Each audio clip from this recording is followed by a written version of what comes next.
Have you ever sat alone in your car, hands on the steering wheel, long after the engine's turned off, staring at nothing, feeling like something in your life has quietly fallen apart? Maybe it wasn't loud, no big explosion, no one walked out or screamed, but something cracked inside, something invisible like the foundation under your feet giving way. You keep showing up, you work, you smile, you get things done.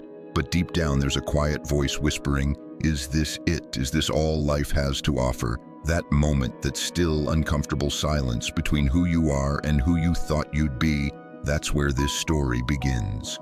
Because here's the truth. Most people don't want to hear. No one is coming to save you. Not your boss, not your parents, not your partner, not the government, not even some future, more put-together version of yourself. And strangely enough, that's the best news you'll hear today. When we're kids, we think adults have it all figured out, that someone somewhere is in control, that if we just wait long enough, if we work hard, stay good, follow the script, someone will come along and show us the way, give us a hand, fix what hurts, tell us what to do. But then life starts pulling back the curtain. You realize everyone's just making it up as they go, that the people you looked up to are afraid, too, that no map is coming in the mail.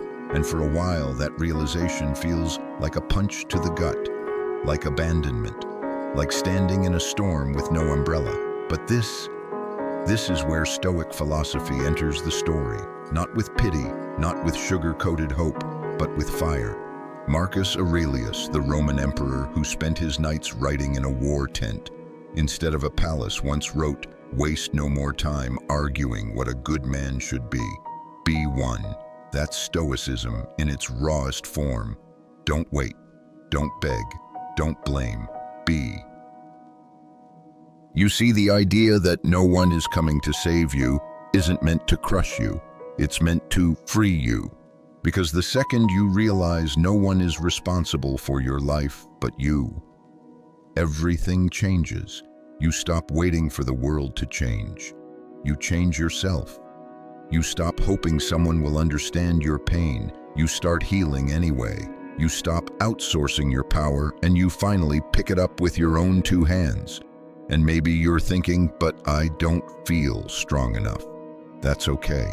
Stoic philosophy doesn't demand perfection. It invites you to rise even when everything inside you wants to fall.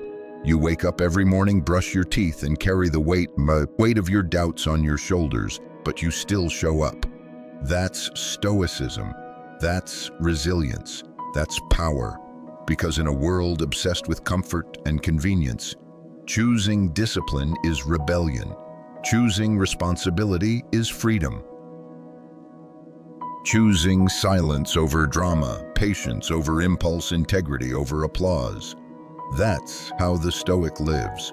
Not loudly, not perfectly, but with clarity. Now let me tell you a story. There was once a man named Epictetus, born a slave in the Roman Empire. He had nothing, no wealth, no privilege. His leg was broken by his master, and he walked with a limp for the rest of his life. But even in chains, he discovered something no one could take his mind. He said, "You may fetter my leg, but my will, not even Zeus himself can overpower that."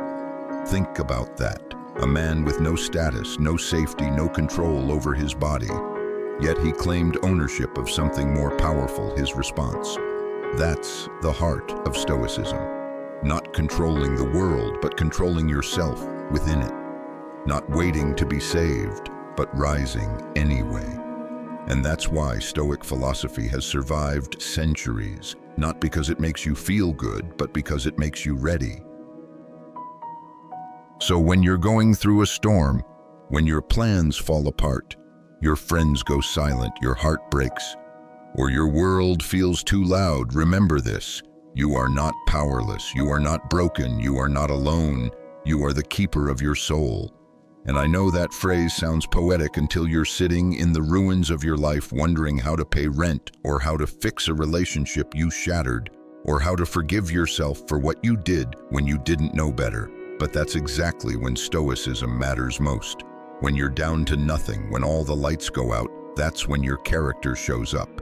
That's when the inner citadel is tested. That's when you stop performing for the world and start becoming real. You don't need someone to rescue you. You need to return to yourself, to the part of you that doesn't flinch in chaos, the part of you that endures, that listens, that gets back up.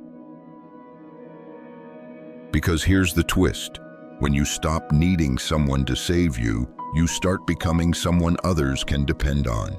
When you carry your pain with dignity, when you speak with honesty, even when your voice shakes, when you take responsibility for your life, people feel that. They lean in. You become a quiet pillar in a shaking world. And no, it doesn't happen overnight. It's not glamorous, there's no applause. Most days it's just you choosing not to complain, choosing to work, choosing to grow. But over time, something incredible happens. You stop craving escape. You stop waiting for life to start. You begin to respect yourself, not for what you've achieved, but for how you've endured. You realize that courage isn't loud. It's often silent. It's the moment you get out of bed, even when depression whispers, stay down. It's the moment you forgive yourself again. It's the moment you say, I don't know what comes next, but I'll face it. And somewhere in that process, you stop being the victim of your life and start becoming the author. No one is coming to save you, and thank God, because you don't need a savior. You need to remember who you are.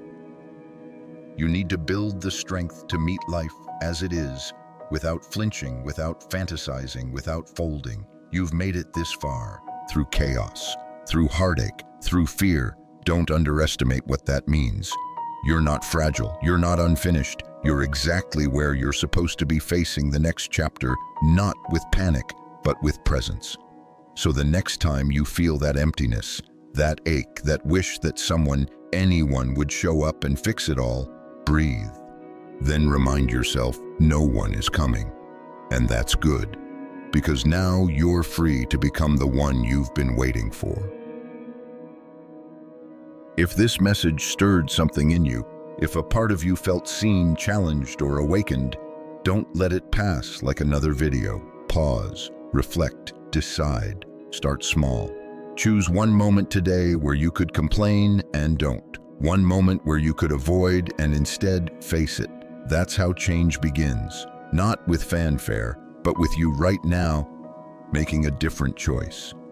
If you found this helpful, share it with someone else who's waiting for a sign. Maybe this was it. And remember, Stoic philosophy didn't wait for life to be easy. It taught us to become stronger. So can you.